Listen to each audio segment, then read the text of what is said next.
Welcome to Discover Indie Film. I'm your host, Jeff Howard, and I'm very excited because I've got someone on Zoom with me, Matthew Domenico. Hey, Matthew. Hey, Jeff. How's it going? I am good. All right, so the disclaimers in the front. As I said, we're on Zoom, and I've noticed it's funny when you listen back to a conversation that's recorded on Zoom. Sometimes people who normally would never talk over each other do because there's a micro delay. So for everyone listening, if you're mad about us speaking over each other or if you're mad about the sound quality, don't blame us, man. It's technology. It's Zoom.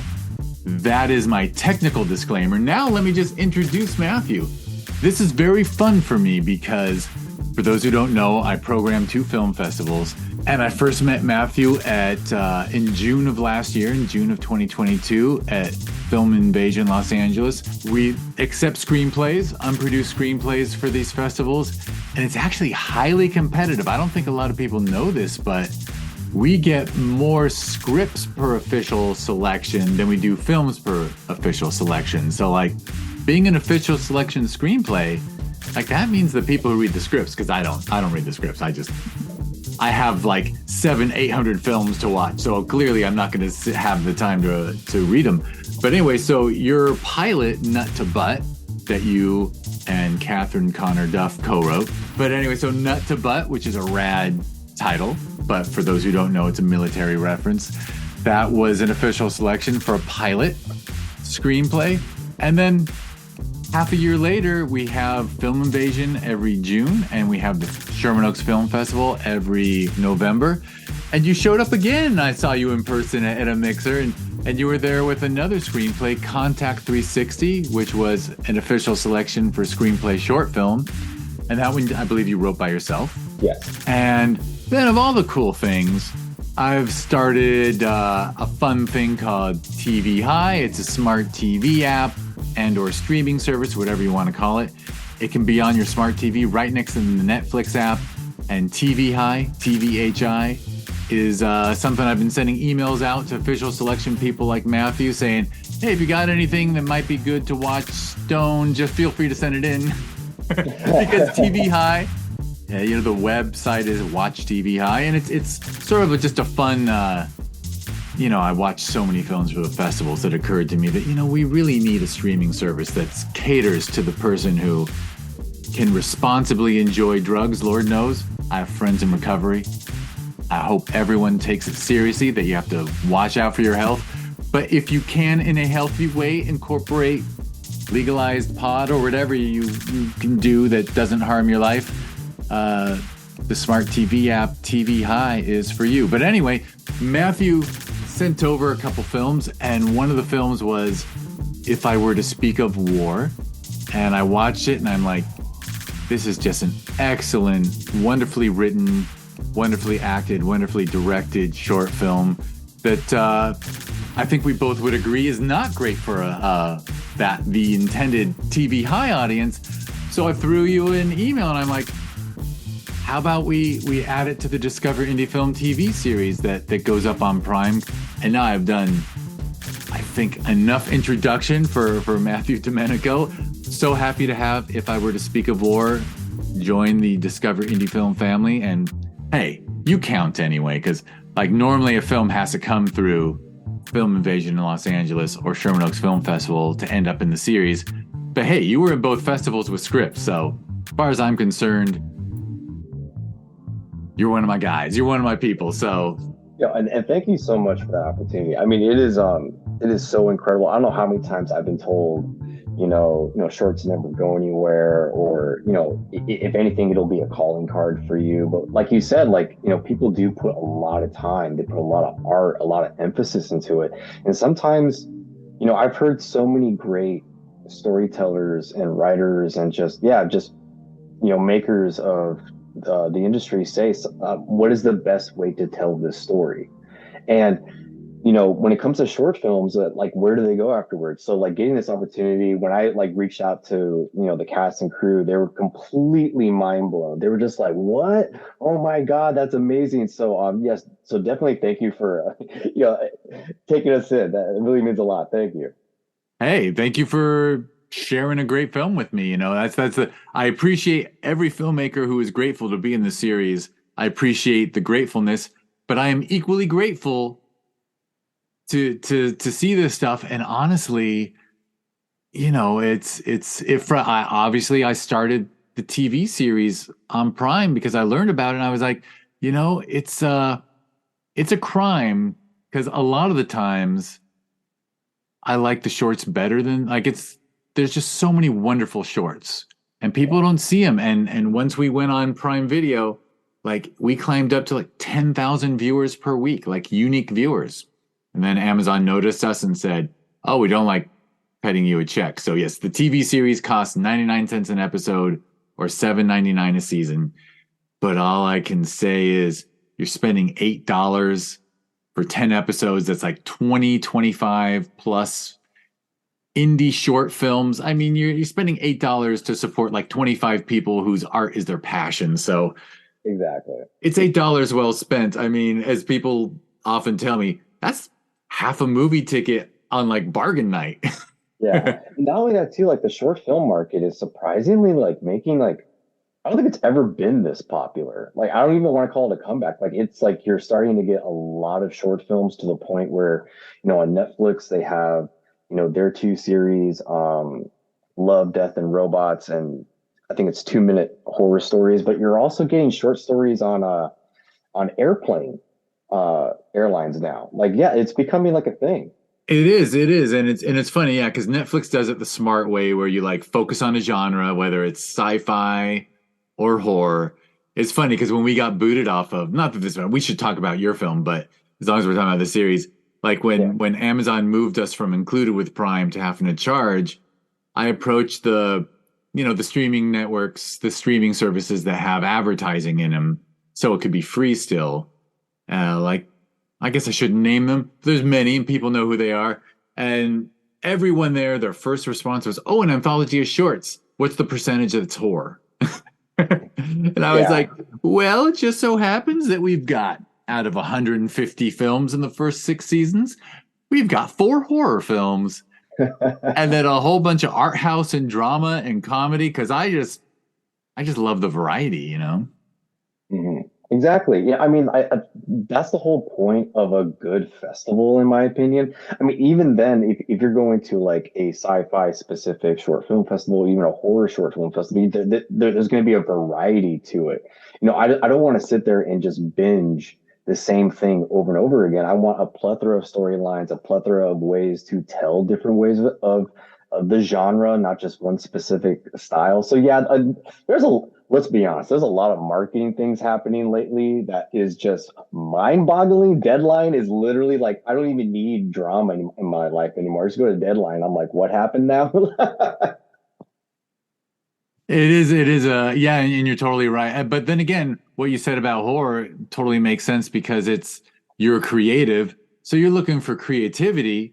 So yeah, it's always great. It's funny, one of the films in Discover Indie Film, I think it's season. I shouldn't name the season. I can't have them all memorized, but it's a film where a woman opens the door and there's a heart balloon floating in front of her, and it comes into her apartment and they start dancing and drinking, and then it kind of gets weird.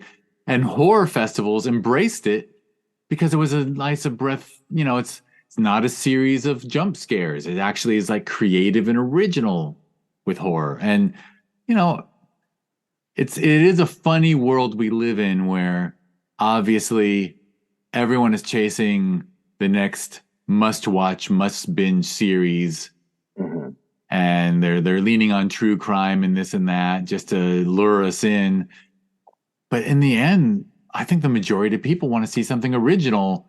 And, in order to pay however many billions of dollars Disney and Netflix needs to make per year, they've got to give us the least original stuff they can come up with, I think. Yeah, no, it's definitely. I do think there is a absolute crave and desire to see original things, and not even and I think original is the most subjective word today.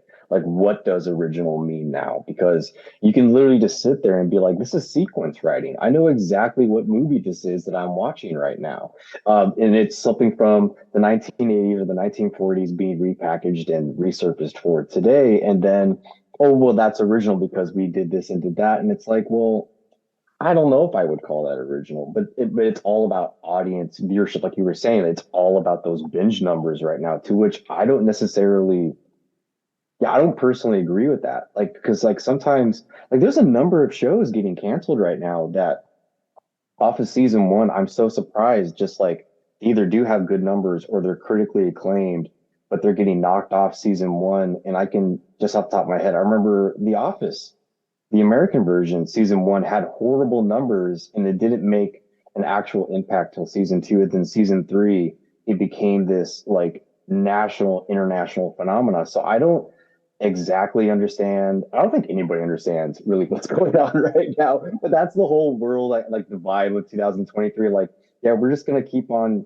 tiptoeing our way through everything until eventually something's gonna happen. It is, and you're totally right. Yeah, network when there were three networks, they had time to let stuff grow. Seinfeld took more than a first season to Yeah, really find its legs. Remember, Cheers was like not an instant hit. All this stuff was not an instant hit, and now not only do you have to be an instant hit, but their numbers are so accurate yeah, that they know, and I imagine, I mean, I understand capitalism. It's just where capitalism meets art is a rough spot because, you know, but thank God there's still stuff like I love the show Atlanta, and I don't know how Atlanta has survived this many seasons. I think yeah. they've just wrapped it up, but the level of creativity there, I'm like, man, thank God somebody figured out how to succeed with something original in this marketplace. But it's a weird time, and I guess we are dealing with the fact that we switched from movie studios and TV networks Mm. to streaming, and then Lord knows COVID locked us all inside, and it was no more theatrical, and boy, anyone who works at a stream, I have friends who work at streaming networks, and they're like, I think it was something like The Office and Friends represented 40% of Netflix's web traffic. Like Yeah. two in five people were only watching those two shows. And I don't know how you're going to come up with another 300 episode half-hour sitcom because Well, and they I think won't, that's they won't give it the time, right? yeah, and I think that's the reason why we're in this weird sequence writing thing going on where people are trying to, because eventually all these, this is like my conspiracy theory of what happened. Basically, Netflix, as everybody remembers, it was one place, it was a one-stop shop, and it was a phenomena.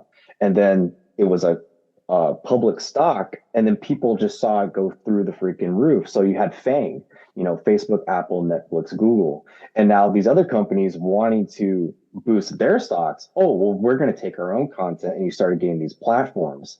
Um, and then because of that happening, when they did it, they realized, oh, we don't have as much as the other guy, or we need something more. So you had this complete boom of content. Like you even had showrunners going to Netflix and having the joke that, oh yeah, like things were getting green lit in the waiting room of the red room pitch. Like it was just like things were just going that quick, but nobody was actually saying, is this script ready to go? Or does it need like a third or fourth draft? And this one is like being really slept on. And I think because of and then that's usually a bull market, like everything's expanding, you start getting yes to a lot of things, and right now we're experiencing a bear market, everything is constricting, so it's becoming a lot more competitive, and I think this is where specifically the indie community really can make so many moves of showing how much they can work with on the littlest amount of money,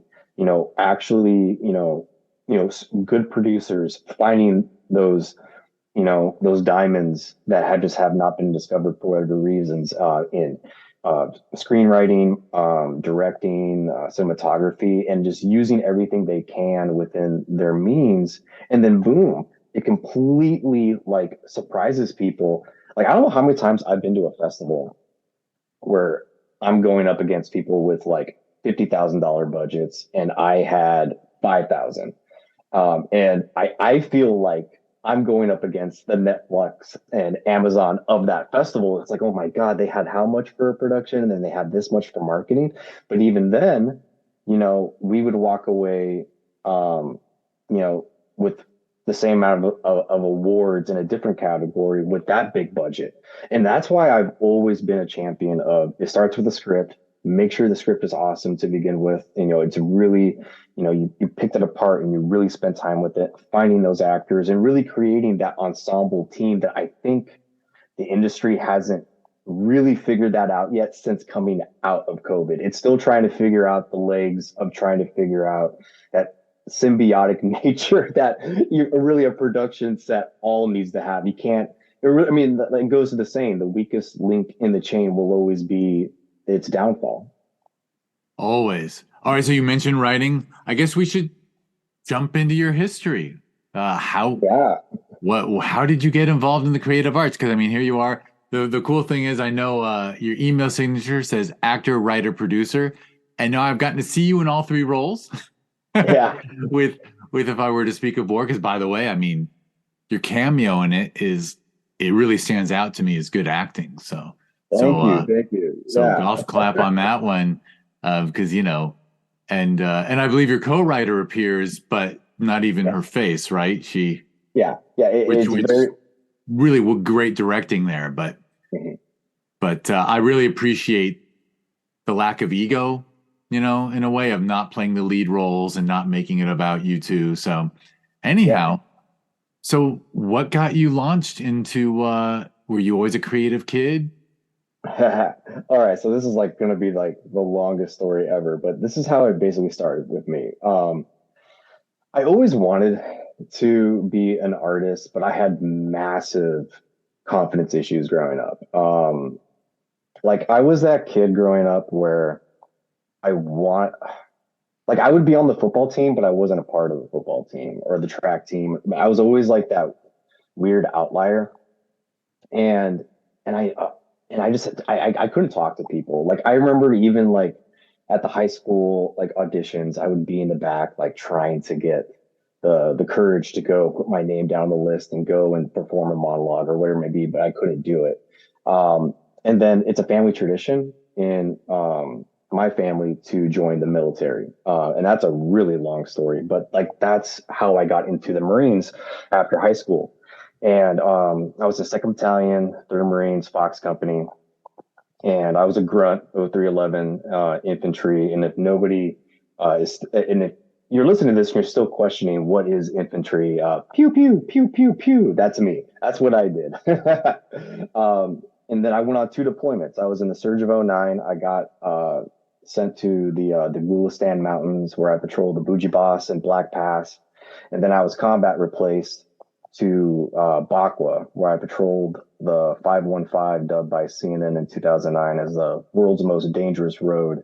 And then on my second deployment, I went to Marja from 2010 to 2011. I was not part of D-Day. I was at the second wave to go in. And when I came out, I was, I had massive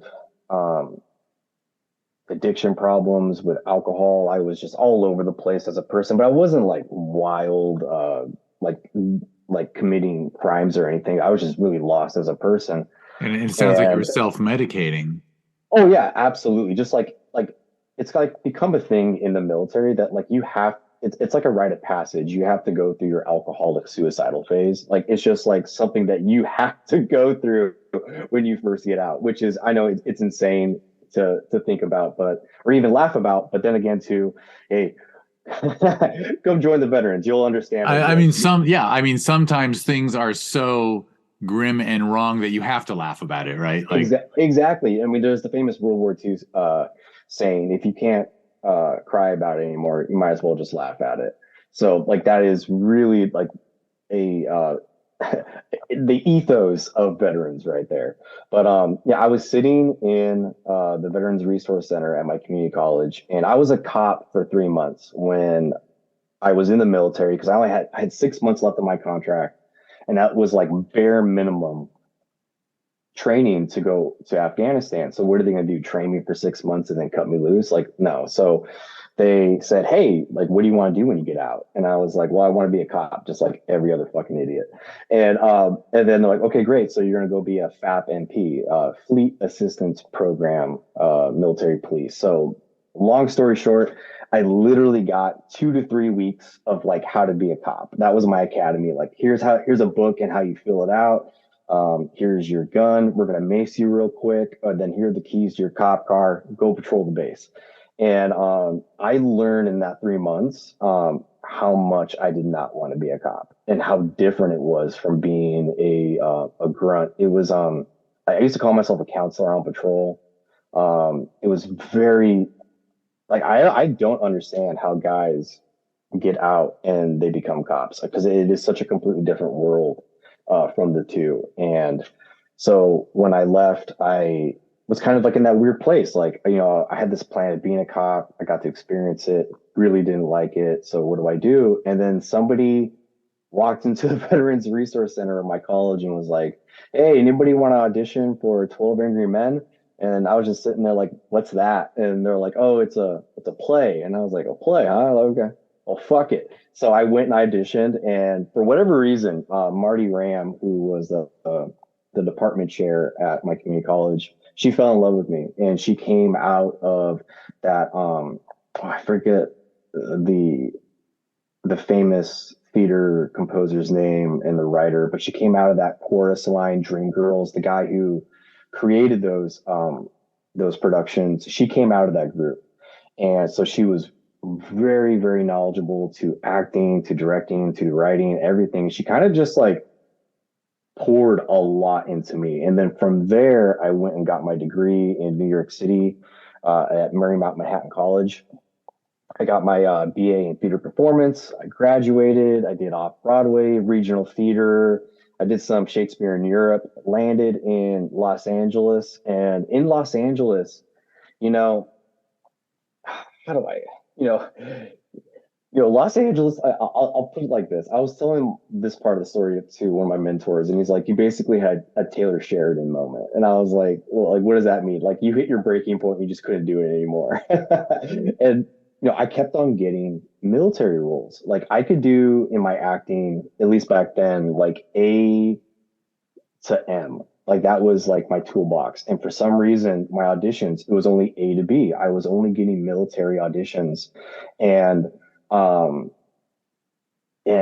sometimes I would be in the room with such amazingly talented creatives. Like this is going to go somewhere big. Like, I'm reading the script, reading the breakdown. This is going to be a phenomenal script. But at the same time, military or veteran war movies are often Golden Globe, Emmy, Oscar bait films. So you better believe everybody and their mom is going to show up too. So I would always get pinned, but I was never, I was always the bridesmaid, never the bride.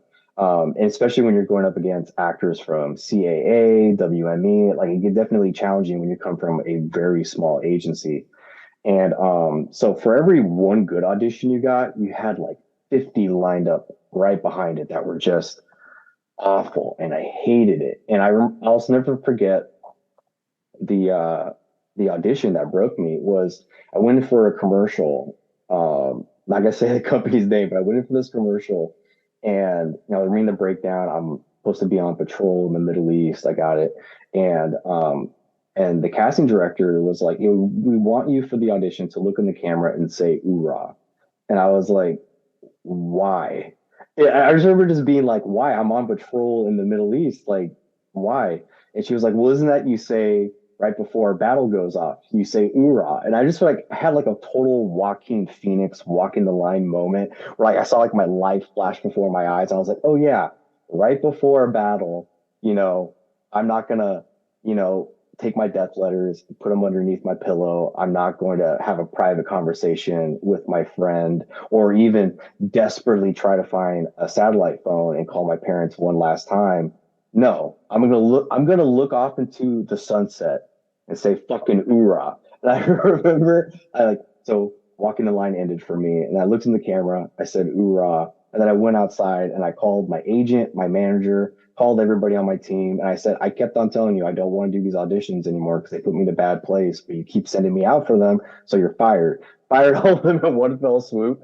And I just started writing and producing on my own. And, and at the same time that I was writing, while this was happening, a lot of my frustrations with auditioning, I was really experimenting with my own writing, producing, and my first play that I ever produced um, was a hit in the festival we were at. We were a festival darling, and I've learned, for as to the point that I've been in the industry, I've come to learn a couple quotes and a couple experiences. And one of the things that I know is you do this long enough, the industry will tell you what they want from you. And going off of this one production and just seeing how many doors opened, how many people wanted to start talking to me, how many where things were leading towards, I got that in 1 month in comparison to my acting, which I might have got that in a year. So it was like, okay, like if I do want to get a stable career, I know that's like what we all want, a stable career in the industry. I think maybe writing and producing is going to lead me to that. And now it's not that I don't act anymore because I still kind of do, but I'm so busy with writing. And to be honest, I get so much more from the writing portion. And then, yeah, and that's the really long story of how I got here. Yeah, not too long at all. Honestly, and it obviously probably rings true to myself and anyone listening that as someone who actually, so I assume they would pull you in not just based on your look, but based on your resume attached to would mention your service. Yeah, I had like a And little. the our culture has learned to respect people who serve, but Hollywood and the arts think there's just not much of a connection there, right? So Yeah, I the mean, level of bullshit that you saw was unbearable. yeah, no, it was just like it's almost like this romanticized version of what war is, or even a glorified version of what war is. Like that's not what happens over there. And and sometimes and you'll see it on set. And I've had to pull actors off to the side that are veterans that are getting like frustrated and with the writing, and it's like, hey, I totally get where you're coming from, but this is not how you do it. Like you got to go like there is a way of talking to a creative, but you just can't show up and be like, dut, dut, dut, like, yeah, that's not what happened. Da, da, da, da. And I've always said, like to the guys, especially to the guys, and I'm starting to say it more to the industry to kind of get like a sense of me and my writing style, is that there's three ways to write this kind of genre. There is literal, artistic license, and then pure artistic imagination. To the guys that are in the military or in the veteran community, you want literal, go make a fucking documentary. I love you, I'll support it, but we're not here for the literal. We're here for the hero's journey. We're here for act structure. I need tension. Like some things kind of have to get bent for that artistic license. But then at the same time, too, I do understand the frustration when they watch something where it's like, no way in hell would that ever freaking happen. But the reason why they wrote that was to get to a place that kind of could happen. It was just how did they get there? That was like, okay, like, and that's like, oh, like I wish I could have like gotten to the writer's room or talked to a producer. Like, I get what you're trying to do. Let me help you fix that real quick. And then, yeah, so yeah, it's, but at the same time, like there's so many veteran artists coming out lately that I do feel like, I don't know, man, like I've always like lived in a dream or a fantasy that like eventually a veteran wave movement will happen and it could completely change that style of the genre because as of right now we're still stuck in that glorification romanticizing. We're not actually going past the two-dimensional of the veteran. Like what is their life, what do they think, what do they feel, what do they love? Not only that too, let's throw in something else like an LGBT character, or even then let's throw in some a minority character dealing with racism. You really don't see that as an A plot. You almost see it as like the low tension C plot that kind of gets talked about when in fact, like, no, like that should actually be a story completely about itself. So yeah, no, I mean things are happening. I mean, I hope I get to be a part of it. And I mean, I think that the audience at large and the public at large would respond to the truth quite well, right? Like Yeah, we do crave it. And, not everyone pays attention to the news and not everyone pays attention to what goes on in the world. So, yeah, there are some people who their idea of service is just, I'll be biased and say dumb movies that they saw growing up, so it's like, yeah. you know, I won't name anything, but Sure, yeah, I get it. I when get you it. talk about a veterans movement, I do get kind of excited for it because just like I think I care about politics a bit, and it feels like there's a veteran because I'll make air quotes war on Sure. terror has been going on since 2002, basically, right? 2001, like Mm. the number of veterans, uh, they're in Congress now, right? There's a movement of veterans running for office, which I think is going to help make the world a better place because Yeah. who better to be involved in decision making than people who understand the consequences of political decision making?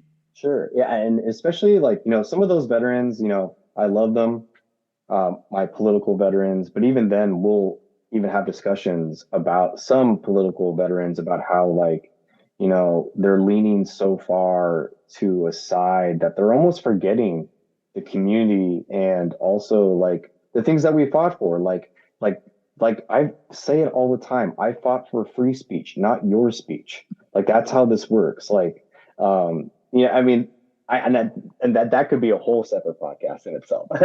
For sure. I mean, actually, what you said, and it's a great note, is that veterans are human beings, and some might go into politics or acting or creating and just completely buy in and just become a politician instead of remembering where they came from. And yeah, obviously that can happen, but Well, yeah, and and obviously like there could be, there could have been someone in that writer's room who didn't bother saying, I'd rather get my check than correct what this showrunner is trying to push. yeah, no, I don't know how many times I've been to a festival Q&A and it's a really talked about war film and they'll say like, well, what did you do for research for that veteran authenticity? And they'll be like, well, I read the book. And I'm like, fucking A, bro, you read the book. Like, and it's just like I can just like turn around to the fellows behind me like, hey, did you hear that, guys? He read the book. Like, but like because like and this is like something that I think some people I think one of the things that the that veteran artists are really trying to push right now and for people to understand is that veterans it is an identity, it is a community, and it does have a voice. Um, and I don't know, like I've actually been at festivals where people have challenged me on panels about that. I've been, it totally happens, and I don't really understand it. Like it just happened recently at a different festival. Not that I was part of the panel, but one of my friends he was really trying to make the point and he got really upset afterwards and he was like I just don't understand why people can't look at us and view us as a community with a voice. Like it is an identity to us. It may not be an identity to some of us, but to a lot of us it is our identity. And I was like, hey, that's your next script right there, brother. And so you just got to keep on pushing and keep on pushing. And we always say like a lot of the work that we're doing now it's it's not for us. I'm just gonna flat out say it. A lot of people disagree with me on this, but anybody that's in the industry knows it takes 7 years to make a film. It takes so much time to make an actual, mainstream budget movie. And unless you're at the indie level, then yeah, like, elves do magic at night. You can just do it overnight. But when you're doing something that has lots of impact on the community and everything like that, it does take time. So people are going to say like, well, then why are you writing this stuff and making this stuff now? It's like, well, it's for the next generation of veterans coming in. There's not many of us left.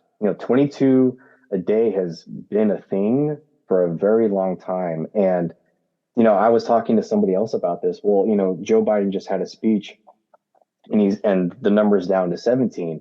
And I'm like, well, the VA just did a research study that half of the veterans that are eligible for the VA actually use it.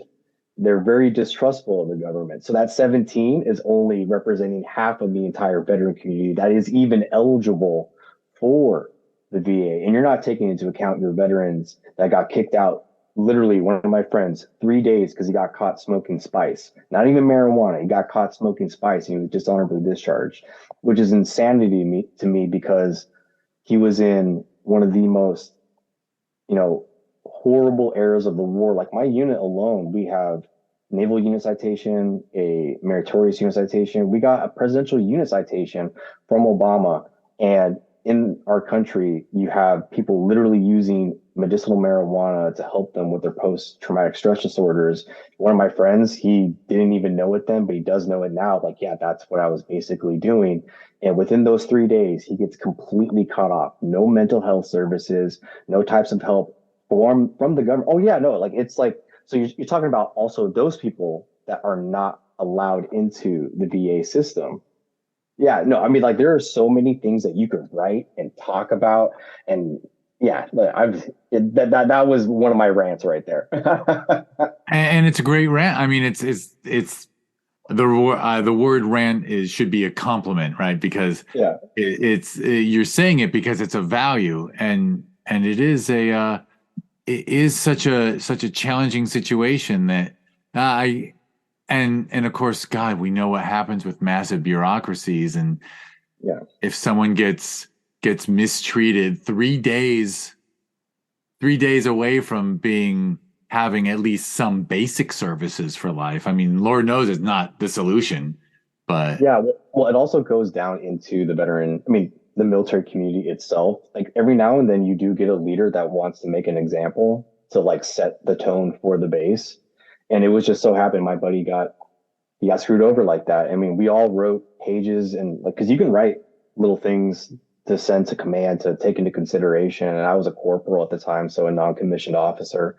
And yeah, and it didn't do anything for us. But then you have those good leaders where one of my buddies, we lost 5 guys in one day, and one of my friends, one of the five, he that was one of his best friends. And when we got back, I just remember one thing that I knew my buddy was not doing well. He got an entire back mural piece. Like I'm talking like to the top of his neck, all the way down to his lower back, upper butt area, and he sat in the chair for 12 hours to get at least the stenciling done. And I was like, hey, you want to talk about it? And he's like, nah. And I was like, okay. And then like a couple days later, he's throwing a chair through a hotel front window, and anything over $400 is in private property damage is considered a felony.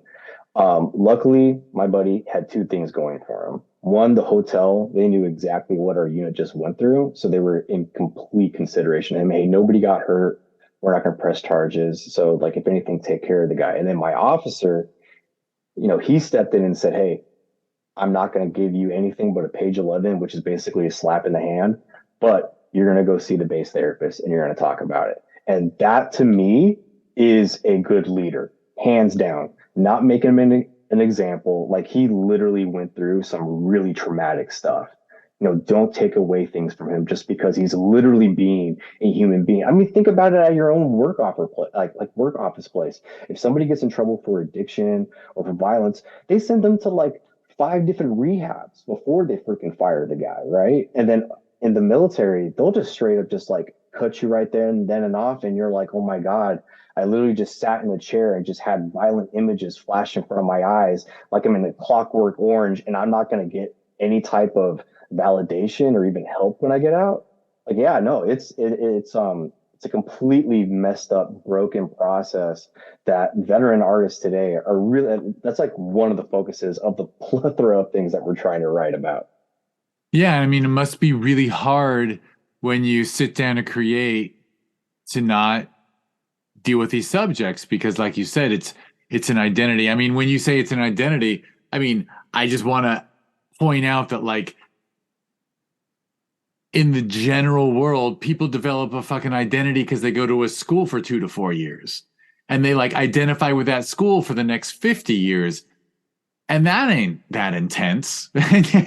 So I mean, Yeah, how could it not completely become a part of your soul, having yeah, gone through such an intense experience with other human beings? Like it would have to be your identity. Like yeah, there'd yeah. be I mean, almost like, no which, and of course the no escape from it is part of the problem or part of the difficulty.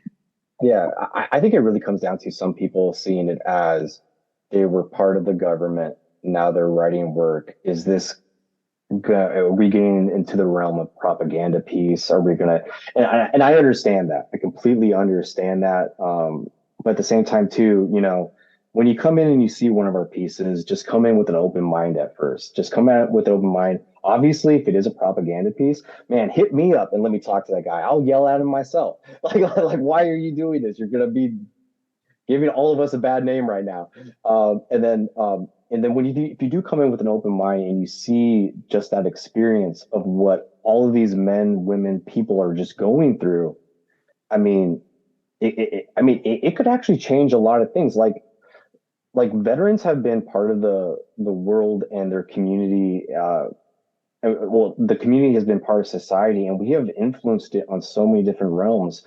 From literally the word trigger coming out of the VA to you know Winnie the Pooh. Like all of those things have come out of the veteran community. So it's just, yeah, I understand people's difference towards it, but if anything, just give us a chance, give us a shot. Come see our stuff. For sure. And I mean, well, it's an example of one, but I mean, if I were to speak of wars, is certainly just a personal human story, and it's not propaganda, and it's not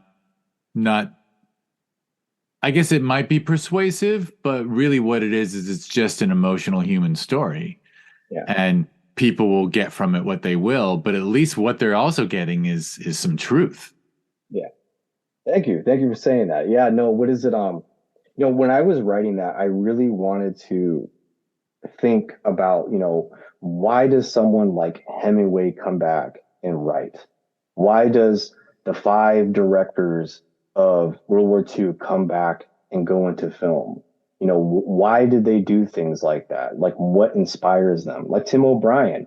So, setting up his frustrations, him feeling isolated, alienated, listening to the community, and just that overall frustration of just being like, hey, in the beginning, you all wanted this. You literally sent us there to do it. And now you're acting like you're ashamed about it and you can't even talk about it, which means you can't even talk to me, you know, fuck you. Like, it's like you can't just sit there and be like change of mind, because I can't change my mind from the memories that I've seen. And that's just one veteran opinion about the global war on terror. So it was kind of like that was really the trigger device to get our silent actor to go out there and write something. So it was definitely a lot of fun. I think one of my proudest moments in that short film, the VA group therapy session, everybody in that shot is a veteran, and I just love the diversity of that shot because you literally have guys in there with like dyed pink hair, you have women, you have people of color, like you literally have the backdrop of what the veteran community actually looks like. So it was one of my proudest moments as a producer. For sure. And bravo. Yeah, it's funny. You almost want to freeze frame and go, everyone here, like you want to break the fourth wall and go, by the way, you're looking at the truth for a change. Yeah, Yeah, casting. I mean, it's such an interesting time because actually the entertainment industry is starting to realize, well, they've gotten their ass kicked as in the last few years when they do a true disservice in casting, whether it's ethnic or racial or gender, it's sexual preference, whatever. Yeah, like the world. It's not that actors can't play things that they are not, but if you have the choice of at yeah, least having the person represent the truth, then it's a really nice time for that. Oh yeah, it's definitely that point of view. And also I just think that I mean, I don't know why the industry was so apprehensive with it at first, because I think now they're absolutely addicted to it because of what diversity actually means, especially in the writer's room. Like if I literally get everybody that is the same carbon copy, and I have like my three staff writers, my one junior writer, and then I got my one showrunner, and they're all carbon copies.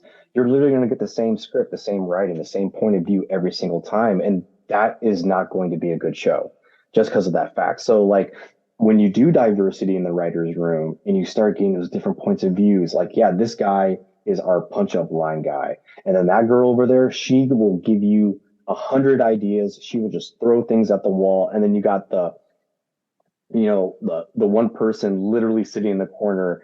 They don't really say much, but when they do say something, holy crap, everybody listen. Yeah, it's having that diversity that is really going to, I mean, I know everybody says that we're in a golden age of television right now, but I actually think we're on the cusp of something even greater, because this is all happening now, really the industry trying to correct those wrongs from the past. And once it starts getting pushed more forward into the fold and you're getting out those talented creatives that have never had a shot before or even that point of view, it's going to completely bring a whole fresh new idea of storylines, characters. It might actually be a renaissance within itself, if not the wave movement of all wave movements.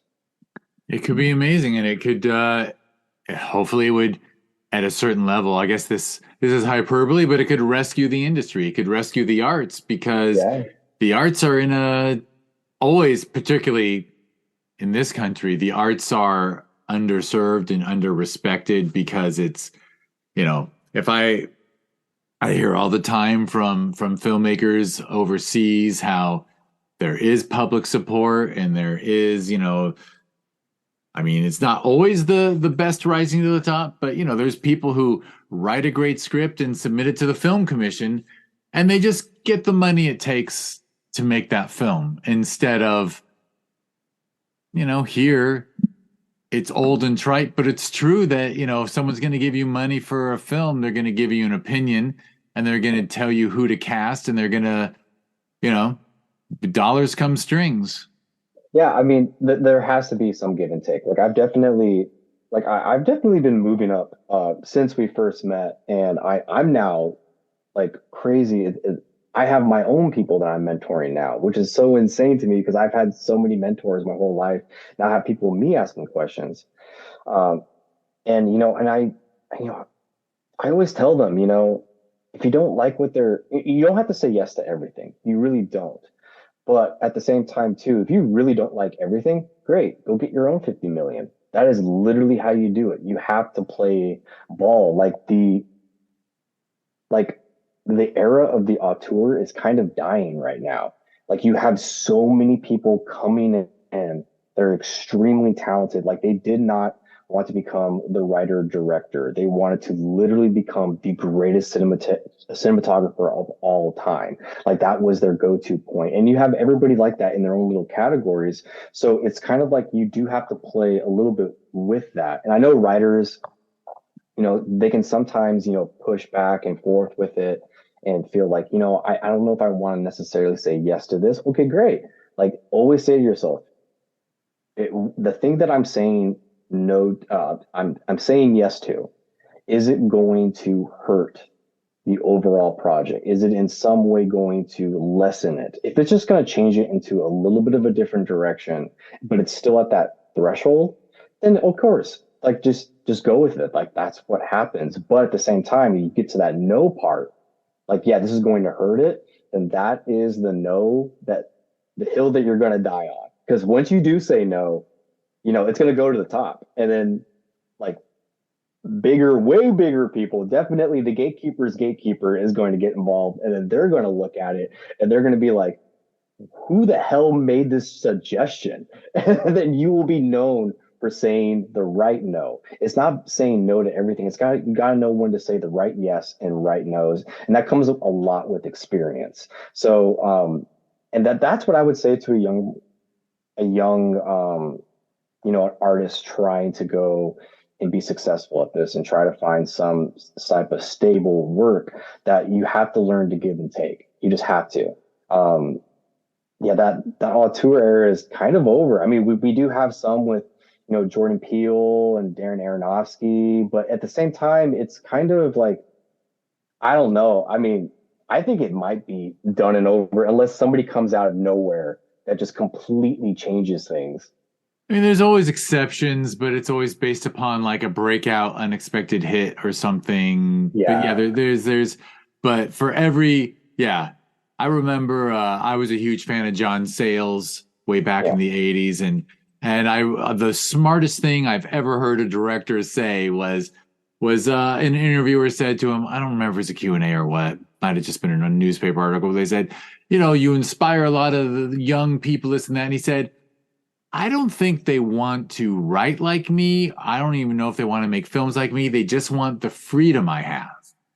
And yeah, the only reason I have freedom is that I'm able to I work in budgets low enough that I can be in control. And I was like, wow, he knows it. Like, it's not that people were looking at his career and going, I want to be the next John Sayles. They just looked at a guy who was creating and getting things made, and they're like, I want to create and get things made. It's kind of funny. Yeah, the auteur thing yeah, is it's normally about a trust fund. I guess that's me yeah. being a well too experienced cynic or whatever. But normally the Yeah, amount of freedom you have comes from your lack of how little you have to struggle to have food and board.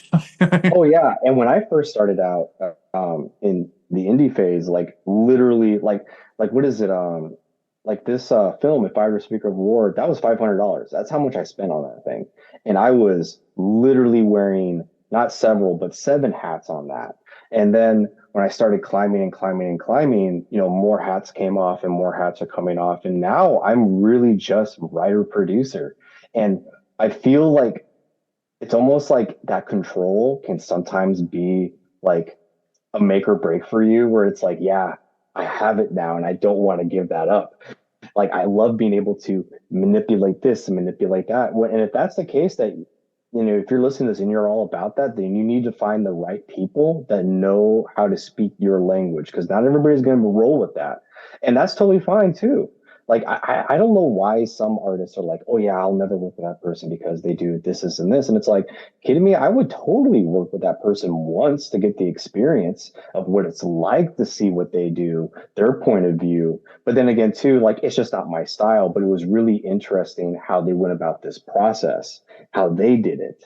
Yeah, I'm just a lover of art, point of view, how you go about things and do it. I mean, I rarely trash films, because even bad films are art. Like The Room will always be one of the greatest movies in my opinion, because it's just like one of those movies where it was a pure happy accident movie. And like what is it? A Disaster Artist. I think it was J.J. Abrams. He's like, yeah, you take the top five comedic directors of today, and you'll never make that movie. You'll never be able to make it. It's just impossible to make what they did.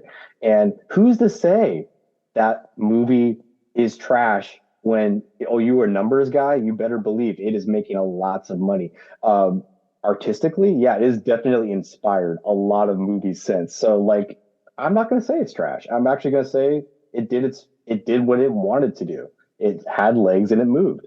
For sure. In fact, for me, I pride myself a little bit on the fact that for at least honestly for many decades, I've never ever said something's bad. I say it's not for me. Like, Yeah, and, exactly. and honestly, like, look, the biggest movie probably of for a long time is going to be Top Gun Maverick, and I just tell everyone, oh hey, they don't need me to go see that movie. Like that movie wasn't made for me. I'm not too interested in it, and I know I might even enjoy it, but like, hey, they didn't make it for me. They don't need me. I'm not shitting on it. I'm not saying it's bad. Yeah. I'm just saying I saw the first one in high school and I got some problems with it as a work of art, but hey, people love it and they love the revisitation of it and great because it turns out there's a lot of people not like me, so it's Yeah. fine. Well, I haven't even seen the first one, let alone the sequel. And if anything, I was like literally when you're By the way, talking, I was it's probably the one military-esque film that the person who wanted you to route oorah yeah, that's their exactly. source material. Yeah, that's a source material. Exactly. No, I was actually like thinking when that movie came out, like I love how this year the most propagandist movie came out at the same time, the most anti-war film came out at the same time. You have Top Gun and All Quiet on the Western Front. I just thought it was just mind-blowing those two films were in theaters at the same time. And you know, oh, I forgot the second thing I was gonna say, but no, oh yeah, Maverick. People when people want to like talk down about Top Gun, like even Steven Spielberg said that movie might have saved the entire movie theater industry all by itself, and it's actually um, lit the spark for the industry to move forward outside of COVID. So if you're listening to this and you're like, I hate that film, I'll never say anything good about it, like take into consideration that it might have saved the things that we love and adore. And if I didn't have it in my life, I don't know what I would do. I'd be back getting out of the military all over again. What? For sure. And the spectacle film, the huge budget spectacle action film, Marvel kept it going for a while. Now Maverick has showed up, but yeah, I mean, well, Spielberg is a funny case because of course he and his friends created the blockbuster syndrome that we are now in.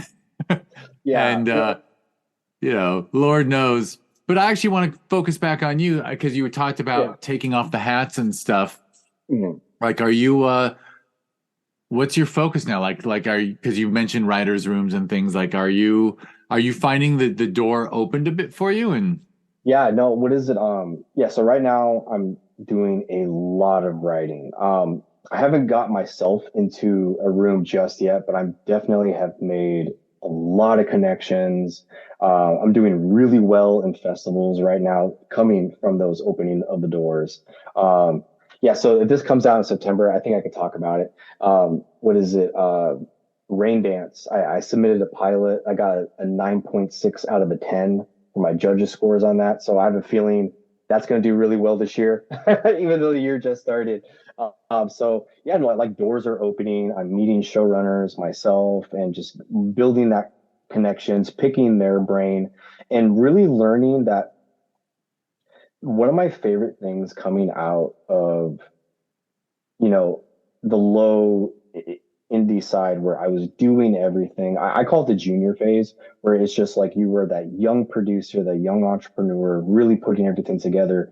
There is a lot of there's a lot of things you have to deal with with artistic temperament that you just have to deal with at that low phase. And I think it could actually break a lot of people where it's like, oh my God, like I can't imagine once I get higher, it's going to be like this. And I could, it was such a, it was almost like once I broke that ceiling, it was like I took in a breath of just absolute fresh air. I was meeting people that wanted to help me. They were completely just professional. There's an HR department. Of course, they're going to be professional. Like it was just amazing to be in that place of where, like, yeah, like the industry actually wants to help people. It actually does. You just have to put yourself out there and be like, hey, could I get a cup of coffee with you? Could I pick your brain about something? And always come in with a specific question. Because if you come in saying, how do I become an actor? They're just going to look at you like, well, go read a book. But if you say, like, how do I become a successful actor on three camera setup sound stages as a character actor? Oh, wow. Okay, great. I'll sit you down. I'll tell you exactly what I'm seeing right now in the industry.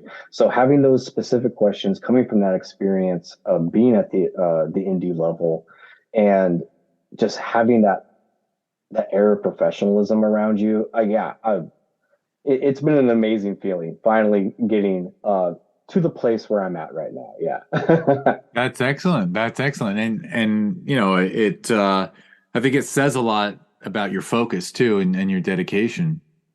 Yeah. Yeah. I mean, I've always been that way. Like I write three scripts a year. Yeah, I tell that to my friends and they think I'm absolutely psycho. Like there's no way you write scripts a year. And I was like, well, you want me to send you one when I'm done? And then literally, um, what I like to do is 2 months.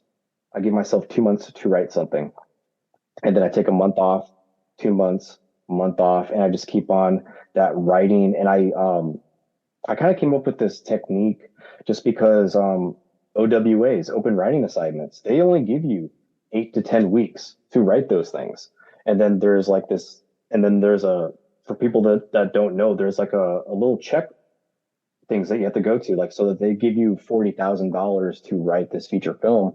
You're not going to get a flat check of 40,000. You're going to write that beat sheet first, and then you're going to write your outline, and then you're going to start getting your first draft. And every time you get there and they okay it, that's when you get your money. So I just started getting into that routine myself of like, okay, great. If this is what the industry is right now, as much as I would love to have a year or 2 years or 3 years to write something, I'm never going to make money. I have to get used to writing at this fast pace and just going out there and doing it. Of course, I have my side projects that I do give a little bit more TLC to, but at the same time, you have to go to the speed of what the industry is doing. It's kind of like going back to what we were talking about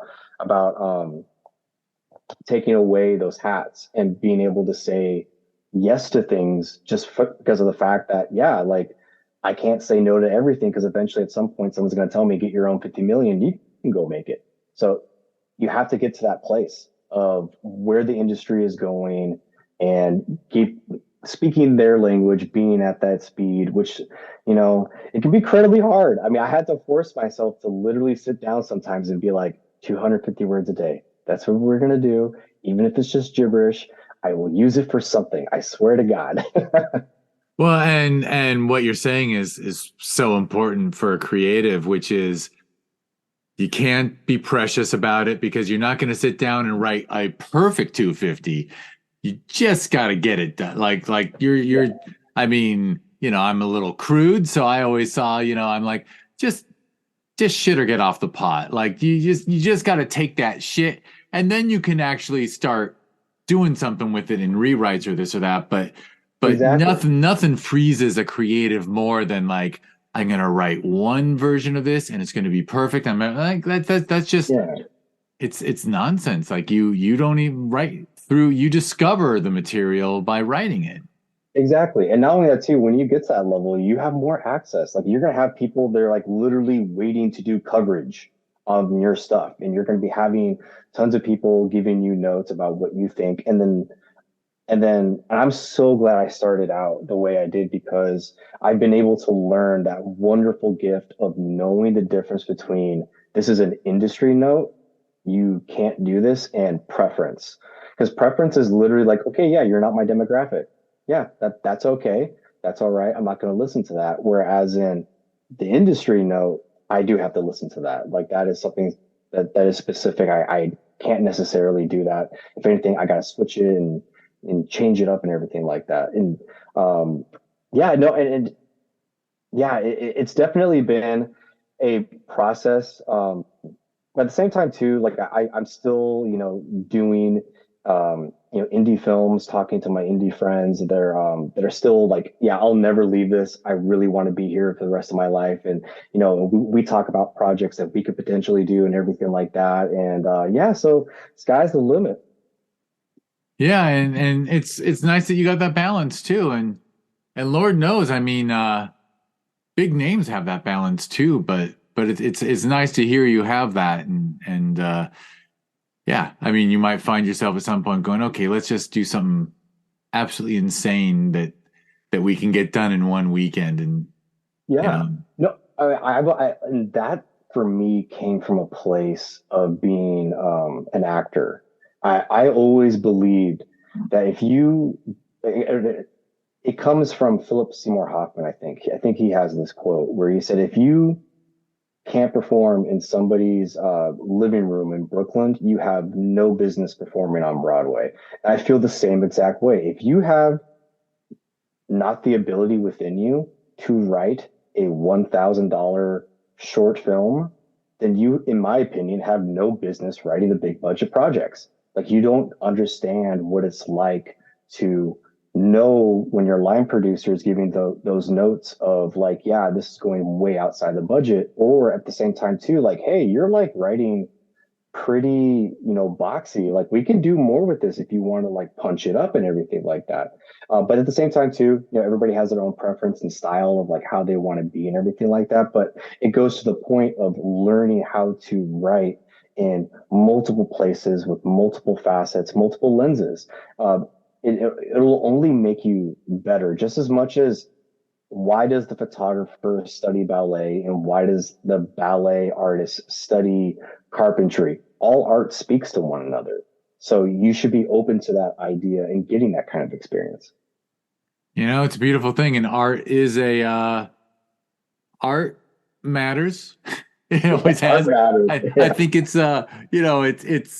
it's funny because in the USA sometimes I don't know, sometimes there are people who don't believe it matters, but it's just art, and particularly the art of storytelling, I always say is it's just intrinsic to humanity. It's we when we were hunter gatherers, we did what we it took to survive, and then at night we sat around a campfire and talked about it, and Yeah. shared stories, and like our brains evolved for storytelling. Like that's why we find storytelling so compelling. Like we actually really do need it. Like, and maybe, in the mid 1900s, it was write the great American novel. And then second half of the century, people started wanting to write the great, screenplay. And now I don't know, but there is but we need it. We absolutely need it. It's Yeah. not just fluff. Yeah. And where it goes forward, I absolutely believe this diversity push is going to really pull away some of that mist and create it transparent of where the industry is going to go. And I completely agree with you. Going back to that hunter gatherer phase, like if anything, it reminded me of those times when I was in a foxhole in Afghanistan, and you are literally waiting for Haji to show up, and you're there with your buddies, and it's like, all right, anybody got a story or a joke or anything? And I'll say it to the day I die. Like I have never laughed. I have never cried harder than I ever have than I did while I was in Afghanistan. And it was just those moments of just oral storytelling or just having that experience. And even that wonderful art of letter writing, that in itself is, you know, kind of like the beginning moments of having your first writing lesson, sitting down and actually writing out the words and really thinking about it. Yeah, no, I mean, yeah, no, I was just like thinking of some of the stories that I've heard. And like we had this one guy, just to be real quick, I'll never freaking forget him. Let's just call him Frank. I don't want to say his real name, but Frank was a Frank was a liar. Frank lied all the freaking time, and it was amazing some of his lies. Like to this, like it was just like some of the things that he would come up. It was just amazing. And I remember just like being on post. I've been up for like 48 hours. I got to stay on post for 6 hours. It's midnight. My body is literally telling me to go to sleep. I got to stay awake. You get the radio and like, hey, Frank, tell me a story about back home that I just haven't heard yet. And Frank's like, well, did I ever tell you about the time me and my daddy graduated high school at the same time? No, Frank. I've never heard the time about you graduating high school with your dad. Like, tell me the story. And he would just go off. And it was just like, I'm never going to forget this. I'm never going to forget this guy and all the stupid stories that he's told me, and then everything else coming with that. So I guess you could say that's where I got my first lesson in writing and acting, and just the whole arts in itself was just literally the guys. We have no cameras. We have no computers. We have no laptops. We're just telling each other, the art of storytelling, oral storytelling. Yeah. I was going to ask you, I mean, were you a storyteller before that experience, or do you think you actually discovered your skill for storytelling? Because in your what you consider long, but I consider a brief bio, right? Yeah. You didn't talk about like being a storyteller or like writing stuff, as a kid, like Yeah. service, pre-Marines. Yeah. I would say, I think I think I had the interest because I always knew that I wanted to be an actor. I wanted to do something. So I had the interest there, but because of my self-confidence issues growing up, I never did anything about it. So if I didn't go into the military, I don't think I would be doing this. I probably would have done something that would have fitted my confidence level where I could be at. And so, yeah, I think going in the military totally triggered that for me. And not only that, too, like I'm absolutely in love with these guys. And I tell them all the time because, like, I'll go to veteran reunions and, they'll hear about my struggles or they'll hear about the things I'm doing, the uphill battles, besides all the good things. And then they'll ask you, like, why are you doing this? Like, it's like you're smart, you're intelligent. Why aren't you doing something else? And I'm like, well, I don't want anybody to ever forget you guys, ever. And then they're just like, oh man, we're getting me all misty eyed, And it's so like, yeah. So I think the trigger definitely happened in the military, but that passion really came from the human experiences that I met while I was in the military. And it looked nothing like the films that I saw, it looked nothing like the television I saw. Like my friends who were gay in the military and they were closeted, but then they came out after the military. I haven't seen anything like that on film, or just all the other kind of stories that have been out there. I want that representation for the community, so that way when the next generation comes in, hopefully, they can look at that and they can empathize with it and they can say like, yeah, that's me. I I know where to go because one of my biggest problems with the veteran story in film is so many of it does not have a happy ending for the hero. I mean, I don't know how many times I've seen a veteran movie where the veteran does not at all go anywhere in life. It ends on a sad note, a depressing note. It's basically a Greek tragedy from the very get-go. And I'm not saying all the stories that I write are going to have some type of ending, but there has to be meaning in that suffering at least for them to be able to move forward with their lives. Because then you're just going to be telling your actual audience member, the actual demographic that this represents, that you were in a perpetual state of depression for the rest of your existence.